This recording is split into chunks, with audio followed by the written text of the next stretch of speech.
Hello and welcome to the Mesothelioma UK series of interviews. I'm delighted to be joined today by Lynn Squibb of HASAG. Thank you for giving us your time, Lynn, and joining with us today. And I'm sure this interview will be watched by many, many people. We know about the success of HASAG, and I'm sure lots of people will want to catch up with you. So thank you for joining me and good morning. Can you tell us a little bit about your first involvement with mesothelioma? Thank you for having me. My first involvement with mesothelioma goes back to very early in 2005. My dad, unbeknown to myself and my sister, had been suffering an awful lot of breathlessness. And he used to go every day to the local paper shop to get his newspaper. And he was finding it increasingly difficult to walk back up. It was a not very steep incline, but he struggled to get back home and he'd have to stop at a bench on the way back. So he went to the doctor and the doctor immediately listened to his chest and said, "There's fluid there." So he wanted him to go straight to the hospital from the doctor's surgery, but my dad, being stubborn, said, "No, I'm going to go tomorrow." So came home, told my mum, and all of this was unbeknown to myself and my sister. I didn't even know what the symptoms of mesothelioma was because my dad had only ever referred to it as asbestosis. He'd worked in an area, worked for British Rail as a vehicle builder, and they used to spray asbestos inside the carriages. So he talked about many, many people. Fred up the road has just been diagnosed with asbestosis. So that was my only connection with what is mesothelioma. So he went to the hospital the following day, and my mum rang and told us that he was in hospital, much to my dad's disgust. So I flew up the hospital to be with him, and it was then that they drained 5 litres of fluid off. All went terribly wrong, and it was all drained off very quickly. And it was there and then that they said, "Prepare yourself for the worst." And he stayed in hospital for a few days and then came home, and we went back for a follow-up appointment the following week. And it was then that the consultant said, "I think you've got something called mesothelioma." And my first reaction was, "Oh my gosh, thank goodness it's not asbestosis," not realizing what mesothelioma was at all. And it took me a couple of minutes for the penny to drop and to suddenly realize it was our worst nightmare. And he did have what Dad had only referred to as asbestosis. So that was my first, but I'd never heard the word before that at all. Mm-hmm. That must be really, really a terrible experience for you to go through. And then how did your dad fare through treatment, or what happened to him next? Well, he wasn't offered any treatment at all. You have to remember, this is back in 2005, and I'm sure you can remember back then that Permatrexed was available, but only depending on what postcode you lived in our area, and he didn't live in the right postcode. So he was offered some vinorelbine if he wanted it, but they felt that wouldn't help at all. So we had a bit of a fight on our hands because we were asking, if somebody that lived close to him could have Permatrexed, why couldn't we? And the trust kept saying, we don't get the funding, we just can't offer this. So he was just followed up with watch and wait, really. So every appointment we went to was have an X-ray, see if the disease had developed, and where do we go from there? So there was no treatment at all, apart from a small amount of radiotherapy, just one session of radiotherapy on the site where he'd had the drain. That was it. Oh, and how long did he live with the mesothelioma, if you don't mind me asking? He only survived 10 months after his diagnosis. He was originally given a prognosis of 18 months to 2 years. He hadn't had a biopsy, so we didn't know what type of mesothelioma he had. He'd had his diagnosis from his cytology, from the fluid. And I would say he didn't cope very well with his diagnosis either. He found it really quite difficult to cope with it. He was very much the man of the house. He was a carpenter by trade, so he liked doing things at home, found it difficult when other people needed to do those things for him. I painted his spare bedroom when he was ill, and he wouldn't even get up to see if my painting was up to par. He liked to do things himself, and I think that had a big impact on his diagnosis as well, his prognosis, because he just didn't. He lost his mojo. That's the only way that I can describe those 10 months after his diagnosis. He was just really sad and coped quite badly. We had a couple of, my niece sadly got meningitis at the time as well. So it was all a really, really difficult period for us. And the more poorly he got, he wasn't able to do even personal care. That he was very, was a very proud man, liked to shave every day. And I couldn't even get a perching stool for him. It was just so difficult, lots of phone calls to different places. And so, yeah, he survived a very short amount of time compared to what we see now with mesothelioma patients. Knowing you, Lynn, I wish I could have met him. He sounds such a stoical, and obviously he sounded like he was a real family man and wanted to carry everything for all of the family, really. I think that's what's coming through. Absolutely.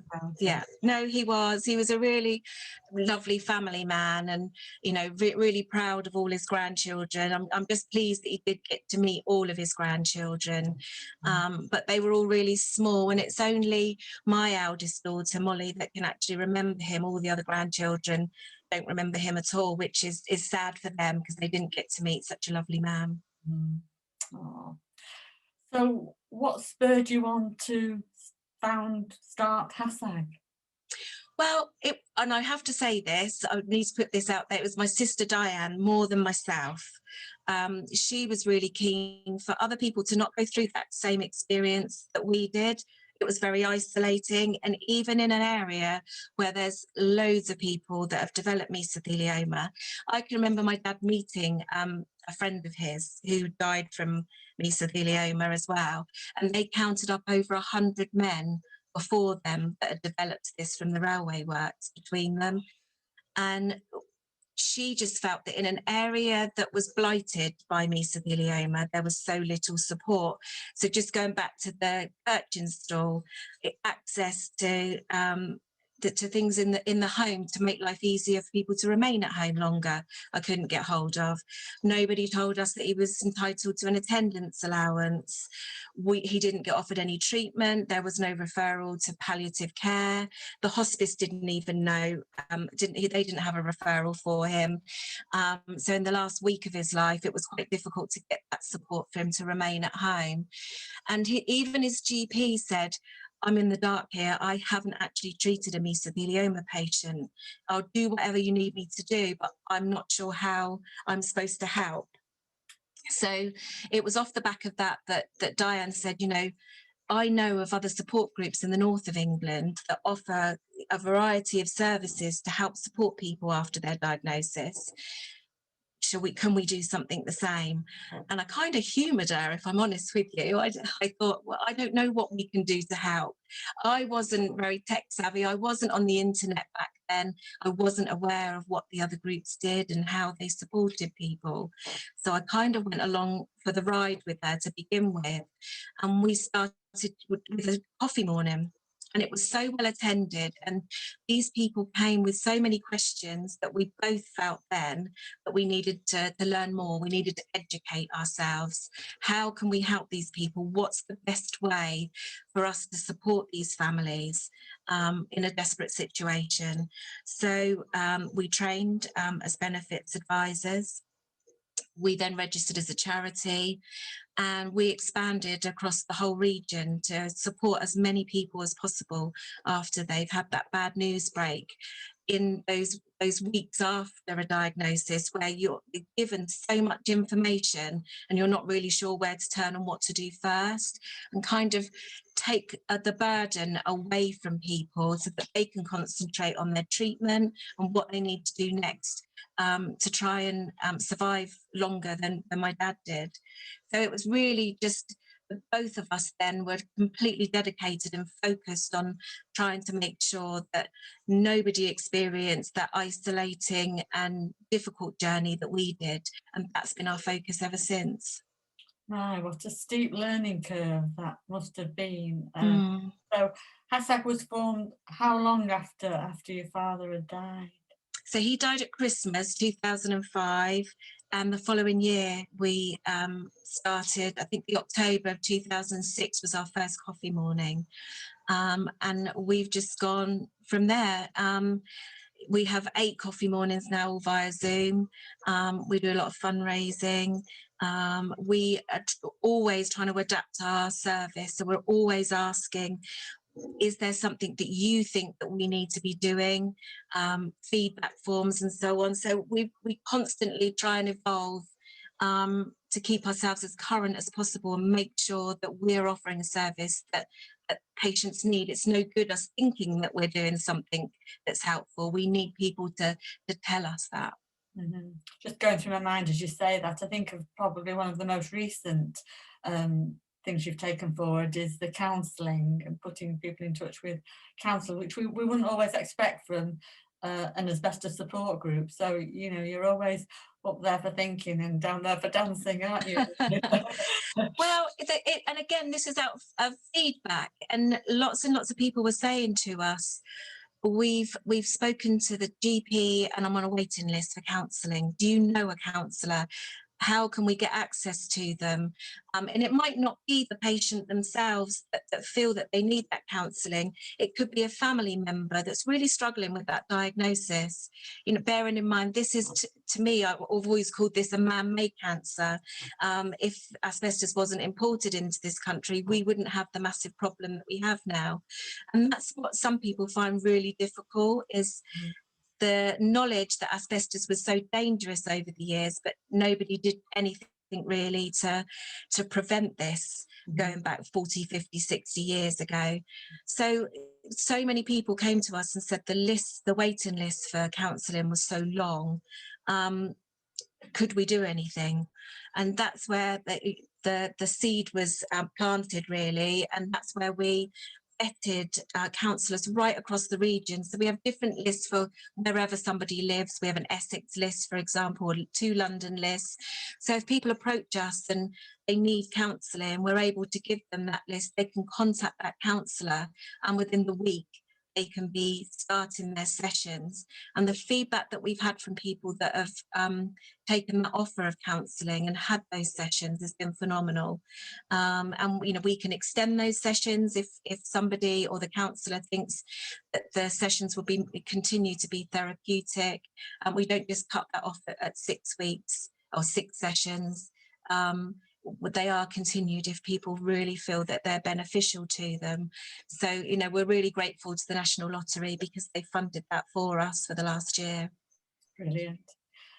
We know that you've become experts, the HASAG workforce are experts in benefits, advice, how to assist people in all remits that they may need as they develop mesothelioma or become the carer of somebody with mesothelioma, and everybody else, healthcare professionals, people who may be in contact with you to ask for your advice or leadership or guidance. So that's really important. I'm also always amazed at how successful the coffee mornings and meetings are. So what's the secret of that success? I'm not really sure. All I can say is that we've always said that the coffee mornings they don't belong to us. We just facilitate them.